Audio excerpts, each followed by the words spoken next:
Alors, rebonjour pour cette deuxième partie du cours Démarrer son entreprise. Maintenant, regardons qu'est-ce qu'une franchise.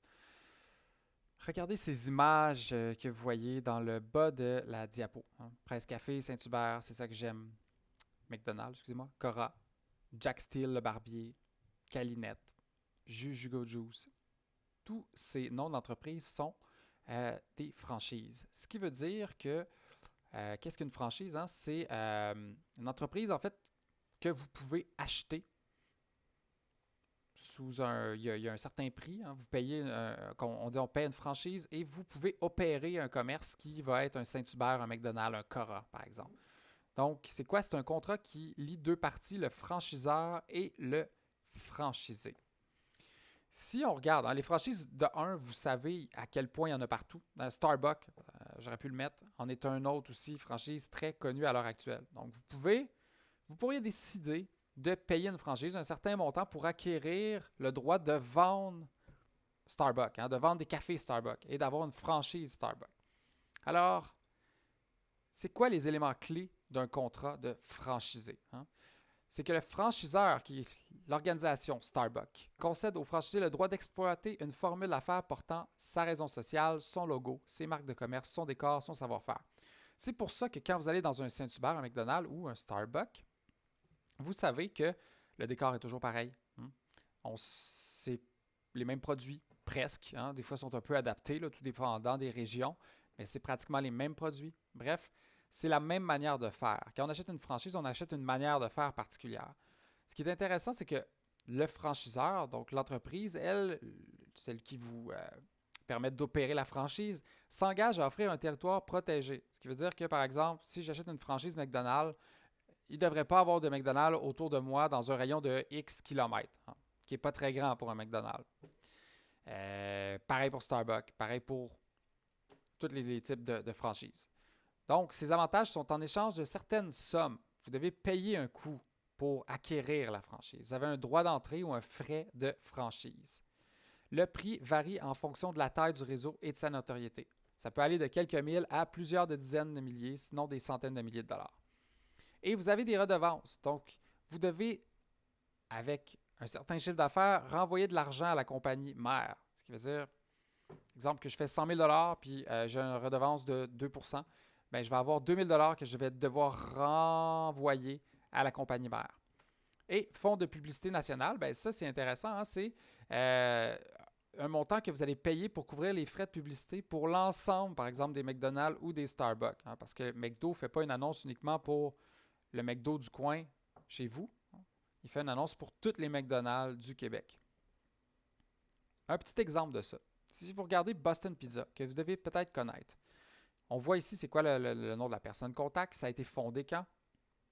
Le nombre de succursales à l'heure actuelle, il y en a plus de 400 dans le monde. Canada, États-Unis, Mexique. Au Canada, plus de 370. Et au Québec, il y en a 30. Il y a 30 Boston Pizza. Profil idéal, des fois, il y a des profils idéaux. Là, vous voyez, il n'y en a pas. Et montant d'investissement total, c'est combien ça va vous coûter à peu près à investir pour avoir un Boston Pizza. La mise de fonds, le droit d'entrée, qui là est de 60 000 et est-ce que la formation est incluse? Oui. Et les redevances de 7 sur les nourritures et 3 sur nourriture seulement. Ce qui veut dire que, en gros, vous avez à payer quand même un certain coût pour acquérir la franchise Boston Pizza et vous avez aussi des redevances à donner sur l'argent que vous allez faire avec votre entreprise. Donc, oui, c'est intéressant de franchise parce que ça vient déjà, les gens la connaissent. Par exemple, si vous achetez justement un Boston Pizza ou un Saint-Hubert, il y a déjà une clientèle qui est acquise à ça. Mais ça vient avec certains coûts. Regardons plus précisément les avantages. Quand vous achetez une franchise, le risque d'échec est beaucoup moins grand. Pourquoi? Parce que normalement, vous devriez avoir une clientèle déjà d'établie, des gens qui aiment le Saint-Hubert, je sais pas, qui aiment le Valentine, la Belle Province, le Starbucks. Ça veut dire que ces gens-là vont venir dès le jour 1 dans votre entreprise. Contrairement à si vous décidez de lancer votre petit café à vous, qui ne vous coûtera pas de franchise, mais que lui, il n'y a pas de clientèle déjà acquise. Donc, c'est beaucoup plus facile de financer une franchise qu'une entreprise indépendante de même nature. Ce qui veut dire qu'une banque pourrait vous prêter de l'argent plus facilement. C'est ça que ça veut dire. Parce que la banque se dit, il y a déjà des clients. Déjà des clients qui, normalement, vont au Saint-Hubert, ce qui veut dire que si je finance cette personne-là, plus de chances que ça réussisse. La notoriété est déjà acquise, ce qui veut dire que vous êtes déjà connu. La qualité du produit est éprouvée. La recherche et le développement sont constants. Du poulet Saint-Hubert, comme je vous disais, c'est pareil partout. Du McDonald's aussi, c'est de la scrap partout. Bon, on aime ça pareil, des fois. L'entraînement, la formation, l'assistance technique et une équipe de départ sont fournis. Règle générale, oui. Okay? Ce qui veut dire que Starbucks va venir et va vous montrer comment tout fonctionne. Les machines, etc., comment vous faire le café, pour être certain que vous le faites comme partout ailleurs. Une protection territoriale est assurée, on a déjà parlé, et la publicité nationale est assurée. Il va y avoir des pubs à la télé de votre entreprise.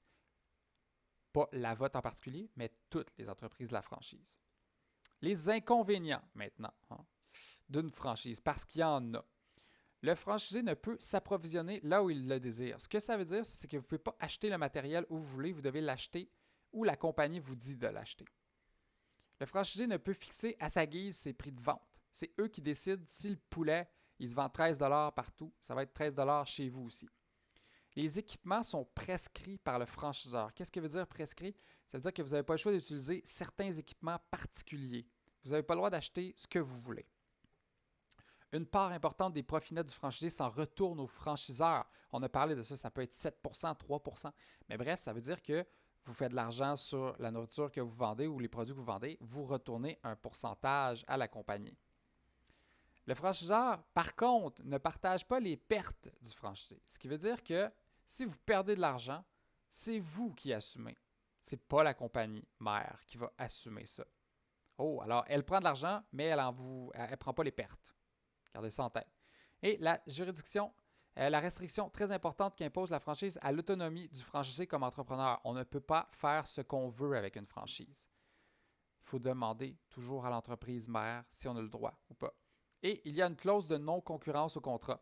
Vous ne pouvez pas, par exemple, décider de dire moi, je ne prends plus la franchise Saint-Hubert et vous ouvrez un magasin de poulet tout de suite le jour après que vous avez fermé votre Saint-Hubert. Ça ne fonctionne pas. Le contexte favorable à l'achat d'une franchise. Premièrement, vous devez avoir un goût et un intérêt pour le domaine en particulier. Si vous n'aimez pas le poulet, achetez pas un Saint-Hubert. Si vous n'aimez pas le fast-food, puis vous aimez les produits naturels, puis la bouffe santé, achetez pas un McDo. Le secteur d'activité est en bonne santé. Le futur franchisé aussi. Ce qui veut dire que vous devez avoir de l'argent et le secteur d'activité doit être bon aussi. Sinon, si vous achetez une franchise d'un secteur qui est en déclin, pas la meilleure idée. Si la concurrence dans le marché est forte, la formule d'une franchise est préférable. On revient à notre exemple de poulet Saint-Hubert. Plein de magasins de poulet. Vous arrivez avec un Saint-Hubert. Peut-être que vous allez vendre beaucoup. Puis peut-être que vous avez comme une marque de confiance. Les gens, ils connaissent déjà le nom. Et selon plusieurs études, la formule du franchisage est idéale pour développer un marché étranger. Parlez-moi-en. Si vous allez voyager, si vous avez un peu voyagé à l'étranger, vous irez voir, je pense que les PFK, il y en a en Amérique latine, il y en a plein. Les gens capotent là-dessus. Il paraît qu'en Chine aussi. Bref, les McDo, il y en a partout dans le monde. Moi, j'ai déjà mangé au McDo en Inde. C'est particulier. Ils ont adapté les produits au marché, mais ça reste quand même du McDonald's. Donc, ça peut être super bon pour un marché étranger. Acheter une franchise. Voilà, vous avez 2 sites Internet que vous pouvez aller voir pour acheter des franchises. Je pense qu'il y a même un salon de la franchise aussi, là, si vous voulez visiter un jour, au moment où on va être déconfiné. Ça va arriver un jour. Donc, québecfranchise.ca, .qc.ca et occasionfranchise.ca. Donc, vous avez quoi là-dedans? On l'a vu un peu, nom et logo, description, fondé, nombre de succursales, localisation, investissement moyen total, mise de fonds, droit d'entrée, formation incluse, redevances et frais publicitaires. On a vu ça à Boston sur Boston Pizza. Et ça, c'est ce qui faisait le tour des franchises. Donc, en résumé, franchise, plein d'avantages intéressants, mais aussi plein d'inconvénients. D'un, en termes d'avantages, c'est une entreprise qui est connue, qui va vous être, en partant, vous avez quelque chose de déjà établi, mais vous n'avez pas nécessairement toutes les libertés et vous avez des coûts importants qui viennent avec ça. Donc, c'est un pensez-y bien. Et n'oubliez pas, il faut aimer. Si vous partez à un Starbucks, j'espère que vous aimez le café. Sinon, vous allez trouver le temps long. Sur ce, fin de la capsule. On se revoit pour tadam, les faillites. À tout de suite.